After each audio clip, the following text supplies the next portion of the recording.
আমরা এবার আরো কিছু টপিক সম্পর্কে আমরা জানার জন্য আমাদের আরো কিছু ট্যাগ আছে, যে ট্যাগগুলো একটা ওয়েবসাইট তৈরি করতে ব্যবহার করা হয়, সেই ট্যাগ সম্পর্কে আমরা জানার জন্য আমরা এখন স্ক্রিনে যাই।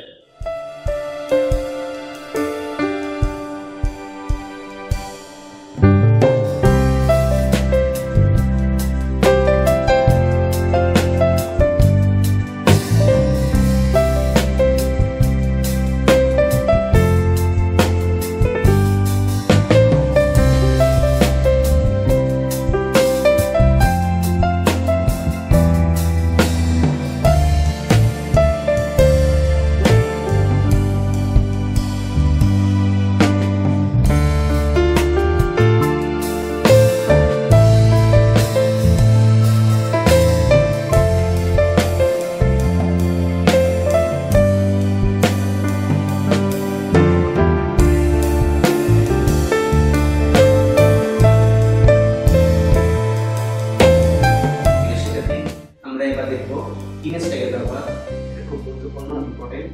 তো ইমেজ ট্যাগের কাজ হচ্ছে আমরা ওয়েবসাইটে আমরা কোনো ছবি সংযোজন করতে চাই, তাহলে সেক্ষেত্রে আমরা ইমেজ ট্যাগ ইউজ করি। ইমেজ ট্যাগটা এটা এমজি ট্যাগ, যার শুরু আছে এবং শেষ নাই। ইমেজ ট্যাগের গঠন img image, HSC source and attribute, image ট্যাগের নাম source, PORTER order, wide HEIGHT height, ALP order। এই শিক্ষার্থী এই এসে ট্যাগের গঠন, ইমেজ এসে ট্যাগ, ট্যাগের নাম আর গঠন শব্দগুলো আমরা জানি অ্যাট্রিবিউট হিসেবে ব্যবহার হয়। HSC সোর্স এর পুনর্বাসের সোর্স, অর্থাৎ আমরা যে ছবিটা আমরা সংযোজন করতে চাই সেই ছবির নামটা আমরা এখানে দেব। ছবির নাম যদি ফ্ল্যাগ লেখা থাকে বা ফ্ল্যাগ তাহলে FLG.jpg আপডেট সহ দিয়ে দেবে ছবির নাম, যেটা আমি দেখাতে চাই কম্পিউটার যেটা সোর্স হিসেবে আছে এই ছবির নাম সহ extension file extension jpg bmp jpeg যেটা হোক সেটা সহ দিতে হবে। বর্ডার ছবির চারপাশে যদি আমি বর্ডার দিতে চাই তাহলে আমি মান দিতে পারি 5 বর্ডার বা 1 দিই, যেকোনো আসবে।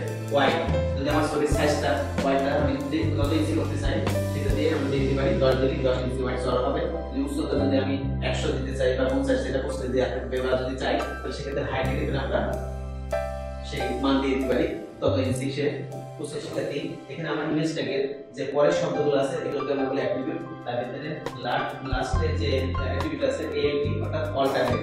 আমি যদি ছবি ওয়েবসাইটে যদি না দেখতে পাই, অর্থাৎ ইমেজ ট্যাগটার মাধ্যমে যে ছবিটার সাথে যদি লোকেশন কন্টাক্ট যদি না করতে পারি তাহলে ছবিটা সামনে দেখায় না, সেক্ষেত্রে ক্রস চিহ্ন আসে।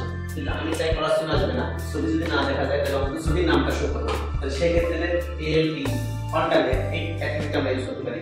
অল্টারনেট অ্যাট্রিবিউটের মান আমি যেটা দেবো সেটা শো করবে ছবি যদি না শো করে, অর্থাৎ ছবির নামটাই দিয়ে দেবো আমরা এই অল্টারনেট অ্যাট্রিবিউটের ভিতরে। আশা করি তোমরা ইমেজ ট্যাগের ব্যবহার দেখতে পেয়েছো। এবার চলো আমরা বাস্তব প্র্যাকটিক্যালে আমরা কম্পিউটারে প্র্যাকটিস করি।